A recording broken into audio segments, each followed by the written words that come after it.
Welcome, guys. This is the Dice of Might podcast. We're going to be doing a recap for our first session because, unfortunately, during our first session recording, my computer decided to malfunction, and 4 hours of audio turned into 48 minutes. So, we're going to be kind of going and introducing the players once again, and then we will recap the session before we start recording session 2. So thank you guys for joining, and listen. Alright. So, does anybody like to go first, or are we going to do this okay, we're going to do it the same way as last time. So a classic nose goes. Oh, no! I forgot about that. If we're doing it the same way, I'll start. Alright, fantastic. I still want to be last. I'm going to scoot the... Oh, I wasn't last time. Now we got some more room, I can move this up a little bit more. Are you sure? Maybe. Right. Alright. So whenever you're ready, sir. So, my name's Jacob. I play a elven necromancer named Xander. And he likes long walks on the beach. Oh, dear God. And hand-holding with his best buddy. Wow. Who you'll learn about here soon. Alright, fantastic. Alright, so you'd like to go next? Alright, I am Jace. I am playing Malgrim, a hobgoblin fighter who is Xander's best friend. Oh, that's right. Now I remember. You want me to go into more? Or... We'll discuss. Okay. I'm sure the context will be revealed soon. Alright, John, do you want to go next then? Yeah, sure. I'm John, and I'm playing this Neblin Ranger named Murph, who after coming from the Underdark, he had a bad time with the mines and sort of picked on. But eventually he made his way to the surface, is now trying to discover new things. Alright. I'm Bryce. I am going to be playing Sibo. He is a gnome nature oracle. He has an animal companion named Bennigan. Which I will be voicing. Oh, no. He is a Saint Bernard. Yes. Oh, I love him. Alright, and I'm Elizabeth. I am playing Davina, the Azamar alchemist. I promise I will try my best not to butcher your character's name. That's all I had to say. I don't know anything about my character. That's one of the only things I was kind of happy about when the audio got messed up. I don't know why you can't say it. I want to say Davinia every time. I add like an N somewhere. It's weird. I mean, there is an N in it, but... Yeah, that's not where I'm saying it. Alright, so now that the characters have been kind of introduced, we're going to start from the beginning and kind of work our way to where the party is currently present at. So, the party kind of started very separated. They were all headed to a town known as Lidrin for various reasons, and I am going to introduce them kind of as we started last time. So, our very first character was Malgrim, and Malgrim kind of just woke up. It felt like a very long time since he'd moved his muscles. Everything was very sore. As he looked around, he remembered the goblin fortress that he was kind of just in, and noticed that it looked a lot more deteriorated and ruined than he had last remembered. Although the armor and weapons he was wearing were pristine in comparison. From there, I believe you kind of walked around the perimeter for a little bit, kind of looked around. You noticed that there was a road overlooking, like with a hill kind of overlooking something. And then you also kind of noticed a stone structure a bit to the north from you, I think. And then as he approached the hill, we came across our second party member, Xander. Xander decided that, he's been wandering for a while, essentially, looking for his master, who vanished from the college that he was learning from before... his master vanished and everything. And it was at that point that Malgrim and Xander kind of bumped into each other. After sharing some words and Malgrim stating his confusion on where he was and everything, after waking up with amnesia. That's something else I forgot to mention right there. Malgrim has amnesia. Does not remember really anything. Kind of just, everything's kind of coming back in pieces. So after they kind of had an awkward little conversation about Xander asking where he's going and Malgrim not really knowing where he's going, they decided to start kind of moving towards the hill, which is where Murph showed up. Murph, as he stated in his character introduction, was in the mines. Wasn't going very well for him. He was kind of weak, and so the others for Neblin kind of made fun of him. So with the power of his friend Jeff, he found that there was a door leading coming out to the surface. After going through near blinding light for at least an hour to his Surf Neblin, who's been in the Underdark pretty much his whole life, he popped out through a cavern wall and noticed there were two figures kind of going to this hill that was overlooking something. So he kind of snuck up behind them and kept following them. As the three kind of looked over the hill, they saw two smaller figures kind of going towards this large, bustling town known as Lidrin. It was Sibo and Bennigan. They were traveling to sell jewelry, I believe, and the wares of that kind of thing. And they noticed, when Sibo was kind of looking, noticed an Azamar standing in front of the gate with a crowd of people kind of bustling, trying to get in and out. And wasn't looking like much progress was being made on that front. So after the party all went to the town, and there was a big just crowd of people, the guards were kind of ordering people into a small line. After a very awkward conversation between the five, with not really many common interests being expressed, the party was finally led into the town. And they kind of broke off for a little bit in groups. I believe Davina and Sibo and Bennigan, you guys went to the marketplace at first. Yeah. Because Davina was very ambitious on getting one of her spell components, which was a coffee bean. I need another one. So she went to go get the coffee bean, and Sibo went to a jeweler to sell the rest of his wares that he had brought with. And when they were there, they noticed an old woman sitting in the corner of the marketplace, kind of very off to the side, with a rickety wooden stand covered in mystical symbols, just looking very out of place. The woman kind of had a hood over her face, so at first they didn't really see who it was. So after getting their things done in the marketplace, they decided to go kind of over towards her. And once they kind of talked to her for a bit, she was requesting that they bring the rest of their group back because she had a hunch about something. And so then the other three, Xander, Murph, and Malgrim, decided to go check out the Tavern District, which they went to, I believe it was the Crackling Fire Inn was where you guys first went. Mm-hmm. And they got some food, and then Davina and Sibo kind of also went back with them, and they all kind of ate and discussed things. Davina brought up the fact that this old woman named Sylvia was requesting that they all kind of come back later. And after getting the coffee bean earlier and everything, she decided to get Sylvia a coffee and bring it over, as Sylvia looked kind of very cold and huddled in the corner. She appreciated it. After Sylvia kind of explained to them one of her larger visions of recent time, was that the town of Lidrin was going to burn to the ground with green fire, and made a very intimidating and kind of disturbing display of channeling her magic, which Malgrim realized he didn't understand at all. Yep. Magic didn't really click in his brain as being a thing that existed, so he's kind of especially freaked out. After they had heard of this vision, they also noticed around that there were missing people. I remember Sibo was the first one to kind of run into this after, I guess formally going after it. Davina found a board in the housing district, and after talking to a man about it, this board having a bunch of portraits of people and names and ages listed. This man said that the victim count was up to 12 and kind of just bustled off and just kind of left. Sibo went to the guild hall after kind of wandering around the town for a little bit. I'm trying to find any spare animals to talk to.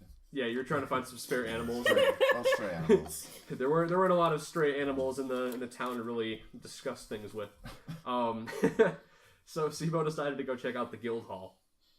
And after talking to the elven secretary at the desk first, and then Captain Ferdinand, the guild master basically of this hall, he was told that there were missing people in this town. People were being taken and were just kind of vanishing.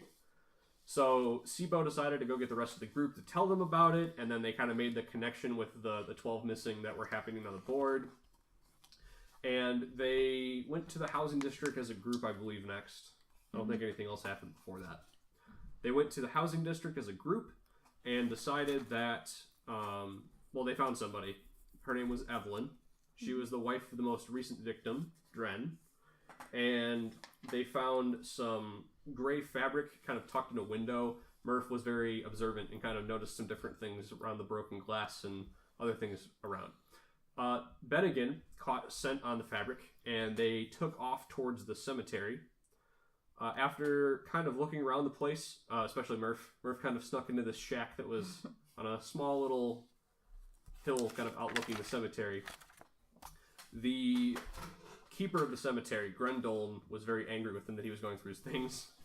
And the party confronted him about this fabric after noticing that there was a chunk missing from his shirt sleeve. He was kind of angry about that at first, and then kind of brought them into the shack and explained that there were bodies being taken from the cemetery and upturned. Oh, well, we forgot about like the Fight Club thing.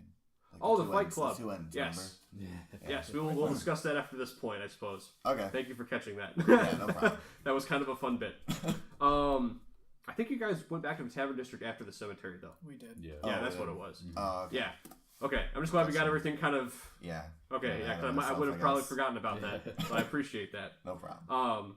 So, they discussed it with Grendolin, and there were bodies being taken, and the whole reason that his shirt sleeve was ripped and kind of left there was he was chasing a guy who he assumed was the one taking all the bodies because he saw someone pulling a body straight out of one of the graves that were buried. And after chasing him through the district a little bit, the figure ran into the house, took Evelyn's husband, and then crashed through one of the windows in the front, and then just kind of took off. And Grendolin doesn't get a lot of great attention anywhere from being in the cemetery, so he decided just to kind of run away back to the cemetery and kind of just forget about it. So, and then as Bryce was mentioning, after the whole cemetery incident and all that, they decided to rest for the night. They went back to the several taverns that were kind of in place. And Malgrim made it very apparent that he wanted to go check out I believe it was the... Boastful Ram, that's what it was called, thank you. I had one of those words in my head. So after checking out the Boastful Ram, he wanted to kind of go through the front door. Murph, I believe, climbed on Xander's shoulders. It was either that or I put him on my shoulders. And in one way or another, Murph was on Xander's shoulders, and they successfully dodged a chair that crashed through one of the windows. And then Malgrim kind of entered, got into the pit fight that was occurring in the middle of this tavern, and won. Killed everyone. He didn't kill them. Okay. He knocked them out with his fist. Very quickly. And then Davina and I went in and got cupcakes. Oh, no, yeah, they're pastries. What were they called? Davina and Sibo decided to go check out a different tavern while these three were watching the fights at first. Sibo and Davina went and checked out the Pleasant Dove. I think it was the Peaceful Dove. I think it was something like that. And they bought. I bought 5. Davina bought 5 of these. Sleeping Dove. They're not called Sleeping. No, the place is called the Sleeping Dove. Oh, the Sleeping Dove. Thank you. Okay. Now we've got all that kind of in They're order. like Dream something. Yeah, they were the Pleasant Dream Cakes. Yeah. And after the party kind of was a little bit creeped out by the name, a little bit. I don't know why. But previous campaigns have had similar things happen with pastries. But Davina bought 5 of them. And gave them to every person. you pretty much gave them to a bunch of NPCs. Yeah. I still have 2, but... And then after kind of waking up the next morning after like the fights kind of finished up and they kind of all got rooms at the Boastful Ram, and by all of them I mean a bunch of them were having to be kind of crammed into a room because 2 of them just kind of took rooms. Hey, I'm the only girl in the group. I get my own room. And I fought people. Yeah. You earned the room. Yeah. The rest of them just kind of got packed in the other room. So after that kind of went down, after that kind of went down for them, they woke up the next morning and they kind of got in a little bit of a rut as to where to go next. They went back to Sylvia to kind of double check with everything and kind of ask for any help. Sylvia reminded them that she kind of remembered seeing ruins in her vision as well. Somehow somebody didn't hear it, so I just kind of figured, I'd kind of remind everybody about what's going on. And they found the ruins in the middle of the forest after killing Evelyn's husband as a reanimated corpse with black stitchwork kind of running through eye sockets and his mouth and whatnot. After defeating Dren, they noticed a trap door with a metal latch kind of hidden under some foliage. And they entered what looked like a very old temple or like a memorial to a long-forgotten conflict between these dark shadows and the townsfolk that were around the area. After kind of going through and seeing some more reanimated corpses as you guys kind of entered, you dispatched them pretty quickly, went down the stairs to this larger section with some different carvings of the various things that were in the war. Just how devastating of a force the shadows were, the townsfolk fighting back. And after discovering a hidden passage in one of the walls, you went deeper. Noticed that there was traps laid into place. It's kind of a precautionary measure. Fortunately, none of you got sliced up by them, which was kind of nice. Due to, I believe it was, I think Murph found them. Yep. Yeah. Murph's the observant one in the group so far. I tried to be. Everyone will get their time to shine eventually. Then basically, after kind of finding these reagents kind of sprayed everywhere in notes, Xander realized that these notes were very similar in handwriting to his master's work, which kind of piqued curiosity. And when they were first kind of crossing the traps and also entering this room with the reagents and extra offering bowls and etc., they felt these tremors start to kind of shake through the cavern, and they would stop. At first, they kind of just let them pass a little bit, but as it kind of started happening a bit more, it got a bit more urgent. They ran downstairs and noticed there was this big heap of just bodies, both fresh and old and all dead. And more corpses jumped out. They incapacitated Malgrim once, as well as Davina, but eventually they were able to dispatch the zombies that were in the room. And all the while they were fighting zombies, they noticed this figure in dark robes in the very end of the room performing some kind of blood ritual in front of this large black urn, just kind of glowing with green light. And every time a tremor would happen, the figure would finish a certain pose in the spell. After defeating the zombies, Malgrim took to action very quickly, grabbed one of the torches that were standing up, a very kind of long torch similar to like a spear, and just chucked it at the figure in the very back of the room. After hitting him in the back of the shoulder, the figure seemed to kind of shrug off the blow, pulled it out of his back, and finished the ritual, saying that the party was too late. He kind of flew backwards into this inferno that had kind of started out of the urn and cracking, and with this large melding kind of immolating inferno of fire and shadow, this large undead two-headed beast emerged and broke through the side wall and just flew. They could feel it just cause these tremors through the walls and just flew straight up, which the party didn't really enjoy too much. The smell was awful. Many of them lost their lunch kind of just in sight of the thing. After all this kind of went down, the party scurried back up and kind of went close to where the forest, where they were kind of, where they entered, and saw that Lidrin was being burned to the ground by green fire, very similarly to how Sylvia predicted. Oh, and then the one last thing that I forgot to mention before you guys left. You did see a bird go through the hole the beast had made, and it sent a message from Sylvia. She told the party that she would notify them when she was leaving, because she felt she felt the time of her vision was coming very close. The bird kind of just flew through the hole, and Elizabeth, I think you have the exact words written down. Yeah, it said, "I sense it now. I'm taking my leave." And the bird just died in the noxious fumes that this beast had made. So now the party is witnessing Lidrin being burned to the ground, and it does not look very hopeful. So that was a quick 20-minute kind of just recap of everything that happened in the first session.